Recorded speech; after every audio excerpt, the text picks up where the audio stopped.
스가랴서 9장에서 11장까지는 장차 겸손한 왕으로 오실 메시아에 대한 예언과 선민을 향한 회복의 메시지를 담고 있습니다. 그래서 오늘 본문인 스가랴서 10장도 같은 일련의 말씀입니다. 오늘 본문 스가랴서 10장 1절의 말씀 우리 함께 읽어보겠습니다. 시작. 봄비가 올 때에 여호와 곧 구름을 일게 하시는 여호와께 비를 구하라. 무리에게 소낙비를 내려서 밭의 채소를 각 사람에게 주시리라. 아멘.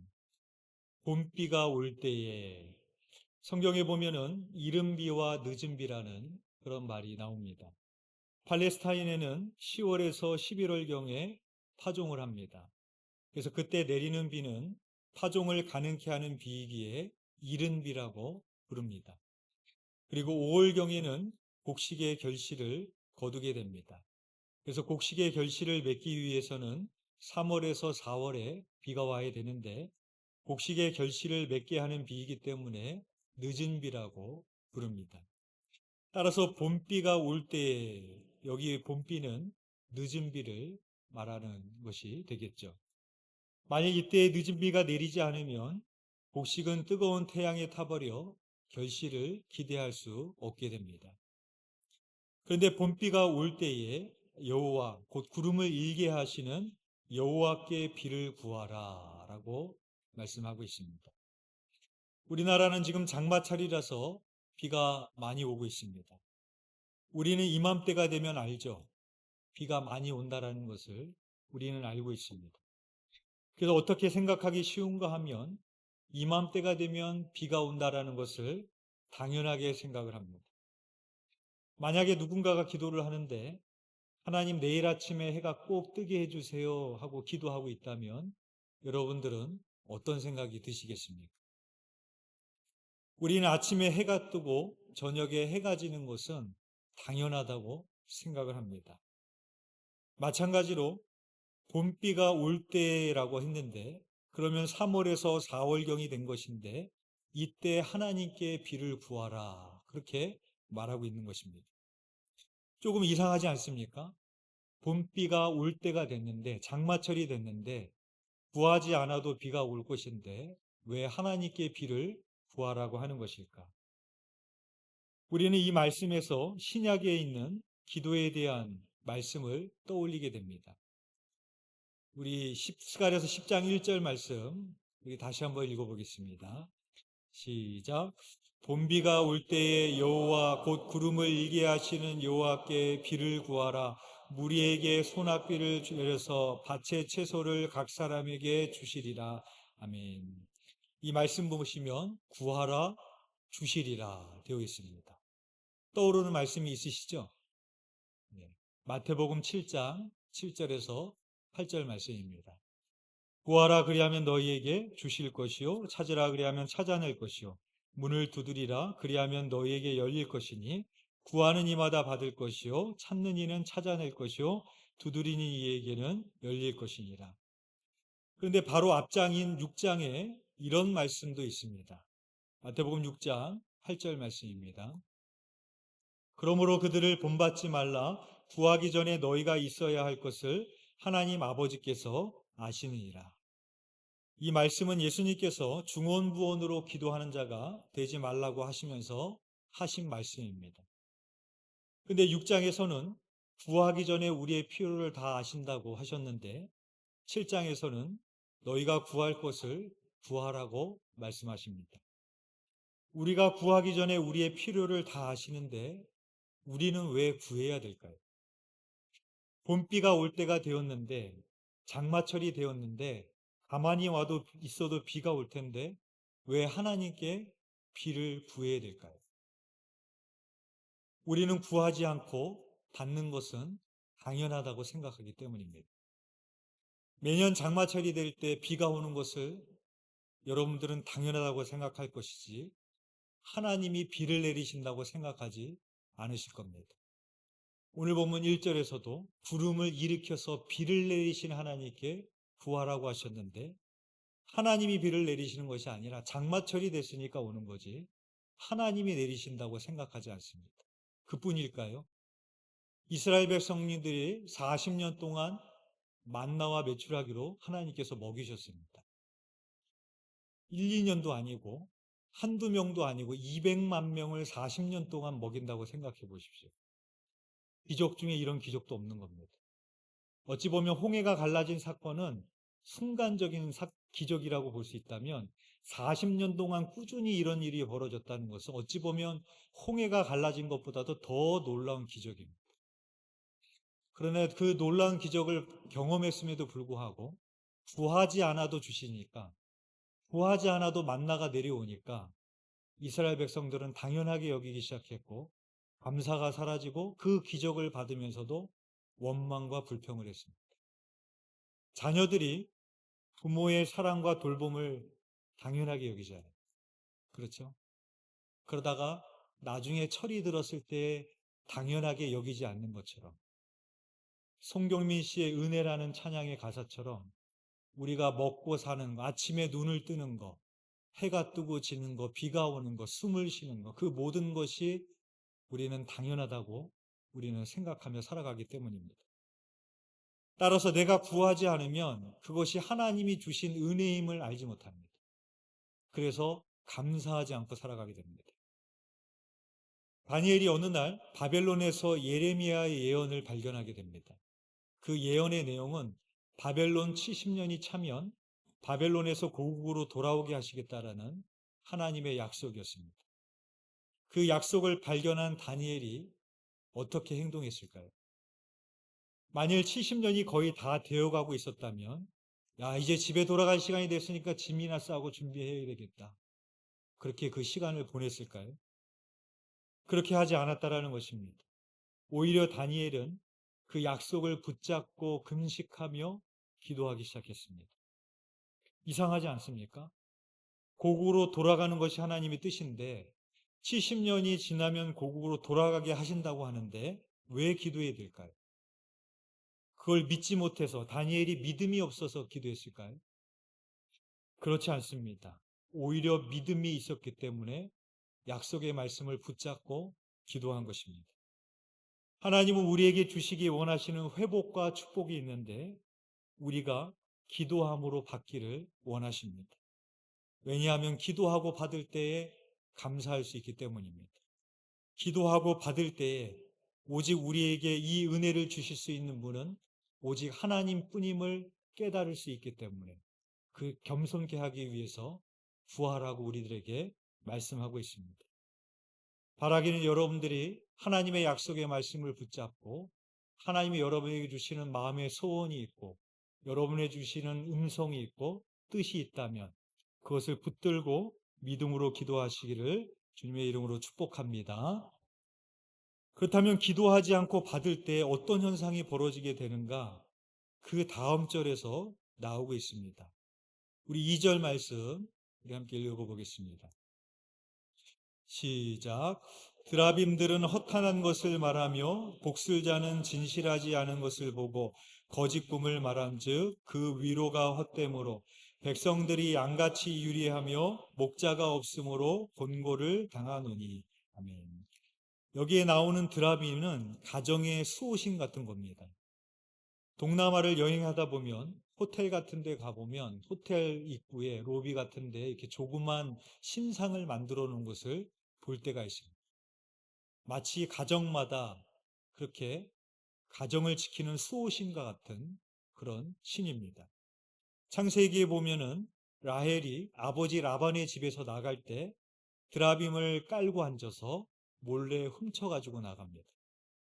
그 순간에 아버지의 드라빔을 훔쳐가지고 갔다라는 것은 중요하게 생각했기 때문입니다. 하나님이 아니라 저 드라빔이 우리의 가정을 지켜줄 수 있다라고 생각했기 때문이었겠죠. 하나님을 안 믿는 사람이 아니었습니다. 하나님을 믿는 사람임에도 불구하고 드라빔을 중요하게 여겼고 드라빔을 신처럼 받들었습니다. 우리가 구하지 않고 받게 될 때 그것을 주시는 분이 하나님임을 알지 못하게 됩니다. 그러니까 결국에는 어떻게 되는가? 하나님이 아닌 엉뚱한 우상과 복술가에게 구하게 된다는 것입니다. 엘리야가 갈멜산에서 바알과 아세라 선지자를 상대로 대결을 펼칩니다. 그때 엘리야가 그들을 향해서 이렇게 선포를 합니다. 너희는 너희 신의 이름을 부르라. 나는 여호와의 이름을 부르리니 이에 불로 응답하는 신 그가 하나님이니라. 그때 바알과 아세라 선지자들은 칼과 창으로 자기의 몸을 긁어서 피를 냅니다. 일종의 종교적인 의식을 하는 거, 신을 불러내는. 그리고 막 큰 소리로 자기들의 신을 부르지만 응답하지 않습니다. 그러나 엘리야는 제단을 쌓고 백성들에게는 자기를 위하여 기도하게 하고 하나님께 이렇게 기도합니다. 열왕기상 18장 37절의 말씀입니다. 여호와여 내게 응답하소서, 내게 응답하소서.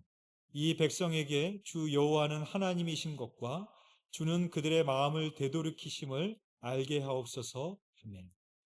즉 엘리야의 기도는 백성들이 여호와만이 참 하나님이십니다.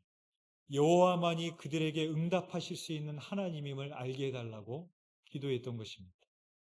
그때 여호와의 불이 내려서 번제물과 나무와 돌과 흙을 태우고 도랑의 물까지 핥았습니다. 즉 스가랴는 우리가 구하여야 될 대상이 누구인지, 우리가 의지해야 될 대상이 누구인지를 우리들에게 말씀하고 있는 것입니다. 2절에서 이스라엘 백성들이 이렇게 된 이유를 밝히고 있는데 백성들이 양같이 유리하며 목자가 없으므로 공고를 당한다라고 말하고 있습니다. 이것은 그 당시 목자의 역할을 해야 될 이스라엘의 지도자들이 그들을 잘못된 길로 인도하고 있음을 지적하고 있는 그런 말씀입니다. 그래서 3절에서 하나님은 목자들에게 노를 바라며 말씀하시고 유다 족속들을 전쟁에 준모와 같게 하시겠다라고 말씀을 하십니다. 그러면 어떻게 유다 족속들을 전쟁의 준모와 같이 하실 수 있을까? 그들에게 선한 목자, 참된 목자가 되신 예수 그리스도를 보내시겠다라고 말씀을 하십니다. 그 내용이 4절에서 5절에 나오고 있습니다. 우리 4절에서 5절 말씀 우리 함께 읽겠습니다. 시작. 모퉁이 똘이 그에게서, 말뚝이 그에게서, 싸우는 활이 그에게서, 권세 잡은 자가 다 일제히 그에게서 나와서 싸울 때의 용사같이 거리의 진흙 중에 원수를 밟을 것이라. 여호와가 그들과 함께한즉 그들이 싸워 말탄 자들을 부끄럽게 하리라. 아멘. 여기서 모퉁이 똘, 말뚝, 싸우는 활, 권세 잡은 자는 선한 목자가 되시는 예수 그리스도를 상징합니다. 모퉁이 똘은 건축의 기초를 이루는 돌입니다. 오늘날에는 철빔을 세우고 콘크리트를 부어서 기초를 다지지만 그 당시에는 건물이 지탱할 수 있는 돌을 세웠습니다. 말뚝은 장막을 세울 때 장막을 지탱하기 위해서 장막에 연결된 줄을 묶어서 땅에 박는 기둥이나 말뚝을 의미합니다. 장차 오실 예수 그리스도가 바로 모퉁이 똘과 말뚝으로 비유되었다는 것은 교회가 예수 그리스도의 기초 위에 세워질 때 어떠한 환난과 역경이 오고 핍박이 와도 흔들림이 없을 것임을 말씀하고 있는 것입니다. 또한 싸우는 활이라는 것은 예수님께서는 음부의 권세가 교회를 이기지 못할 것이라고 말씀하셨습니다. 즉 교회가 무너지지 않는 이유는 예수 그리스도가 교회의 모퉁이 똘과 말뚝이 되심과 동시에 교회를 대적하는 음부의 권세까지도 싸워 이기시는 싸우는 활이 되시기 때문인 것입니다. 이어서 나오는 본문에서도 선한 목자로 오시는 예수 그리스도의 모습이 형상화되고 나오고 있습니다. 우리 8절 말씀 우리 함께 읽어보겠습니다. 시작. 내가 그들을 향하여 휘파람을 불어 그들을 모을 곳은 내가 그들을 구속하였습니다. 그들이 전에 번성하던 것 같이 번성하리라. 휘파람을 불어 그들을 모을 것은, 이것은 목자가 흩어져 있는 양들을 모을 때 휘파람을 불어 양들을 모으는 모습을 형상화해서 표현한 것입니다. 즉 바벨론으로 흩어져 지내었던 선민들을 다시 고국으로 불러 모으시고 그들을 이전처럼 번성하게 하시겠다라는 축복의 말씀인 것입니다.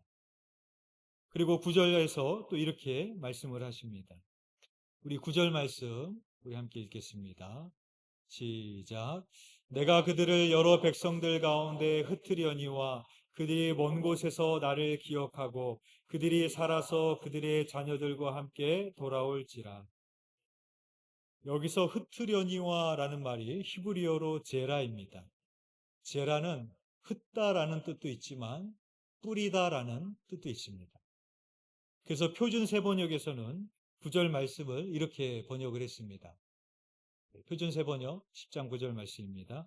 내가 그들을 씨를 뿌리듯이 여러 백성들 가운데 흩어버려도 그들은 멀리서도 나를 기억할 것이며 아들, 딸과 함께 살아있다가 돌아오게 될 것이다. 그러니까 표준 세번역 성경에서는 흩다와 뿌리다의 의미를 다 넣어서 번역을 했습니다. 여러분, 농부가 씨를 뿌리는 모습을 한번 상상해 보십시오. 어떻게 뿌리죠? 씨를 뿌릴 때 이렇게 흩어 뿌립니다. 씨의 입장으로 보면 씨는 지금 흩어지는 것 같습니다. 그러나 농부의 입장으로 보면 씨를 심기 위해서 뿌리고 있는 것입니다. 이스라엘이 바벨론으로 이방인의 땅으로 흩어질 수밖에 없었던 이유는 그들의 죄 때문이었습니다. 그 당시 선민들은 이방인의 땅으로 흩으심을 당하는 것 같은 순간이었을 것입니다. 그러나 하나님은 그들을 흩으심과 동시에 뿌리심, 심으신 것입니다. 그래서 이렇게 말씀을 하십니다. 우리 10절 말씀 우리 함께 읽어보겠습니다. 시작. 내가 그들을 애굽 땅에서 돌아오게 하며 그들을 아수르에서부터 모으며 길르앗 땅과 레바논으로 그들을 이끌어 가리니 그들이 거할 곳으로 부족하리라. 아멘. 하나님께서 그들의 죄 때문에 그들을 애굽 땅으로 아수르로 흩으셨습니다. 그러나 하나님은 그들을 돌아오게 하고 그들을 모으며 그들이 거할 곳이 부족할 정도로 번성하게 하시겠다라는 축복의 말씀인 것입니다. 하나님께서 그들을 흩으시는 것은 심판처럼 보입니다. 물론 고국을 떠나 산다는 것은 고통스러운 일일 것입니다. 그런데 심판처럼 저주처럼 보였던 그 일이 오히려 하나님의 은총의 계기가 되고 있습니다. 우리의 삶도 마찬가지입니다. 때로는 지금 나에게 일어나고 있는 일이 나에게 심판처럼 보이고 저주처럼 보일지라도 그것이 오히려 하나님이 나에게 주신 은총이었음을 우리는 뒤늦게 깨달을 때가 많이 있습니다. 중요한 것은 무엇인가 하면 기억하라라는 것입니다. 우리 9절 말씀 다시 한번 읽어보겠습니다. 시작. 내가 그들을 여러 백성들 가운데 흩으려니와 그들이 먼 곳에서 나를 기억하고 그들이 살아서 그들의 자녀들과 함께 돌아올지라. 아멘. 누가복음 15장에 보면 탕자가 어느 날 아버지에게 자기에게 돌아온 유산을 달라고 청합니다. 유산은 부모님이 돌아가신 후에 받는 것인데 아직 아버지가 살아있는데 유산을 달라고 요청한 것은 대단히 페류나적인 행동이었습니다. 탕자는 아버지에게 유산을 받아서 아버지의 집을 떠났습니다. 아버지가 주신 유산을 가지고 사업을 한다든지 어디에 투자를 한다든지 그렇게 건설적으로 사용했으면 모르겠지만 허랑방탕하게 생활하다가 모든 것을 다 탕진했습니다. 탕자는 모든 면에서 용서받을 수 없는 아들이었습니다. 그런데 탕자가 유일하게 잘한 것이 한 가지가 있습니다. 그것은 탕자가 모든 것을 탕진했을 때 비로소 아버지의 품을 기억했다라는 것입니다. 그래서 탕자는 돌이켜서 아버지의 집으로 돌아갑니다. 우리들도 마찬가지입니다. 나의 인생이 어딘가로 흩어진 것 같이 마치 저주를 받고 심판을 받은 것 같을지라도 잊지 말아야 될 것은 하나님은 우리를 흩으시지만 그 흩으심을 뿌리심으로 심으심으로 바꾸시는 하나님이심을 기억해야 된다는 것입니다. 그래서 스가랴는 우리에게 이렇게 말씀합니다. 우리 11절 말씀 우리 함께 읽겠습니다. 시작. 내가 그들이 고난의 바다를 지나갈 때에 바다 물결을 치리니 나일의 깊은 곳이 다 마르겠고 아수르의 교만이 낮아지겠고 애굽의 규가 없어지리라. 바다 물결을 쳐서 나일의 깊은 곳을 마르게 하겠다라는 이 말씀은 출애굽 당시에 홍해를 가르신 사건을 연상시킵니다. 아수르의 교만이 낮아지겠고 애굽의 규가 없어지리라. 여기에 아수르와 애굽은 그 당시에 세계를 점령했던 강력한 제국이었습니다.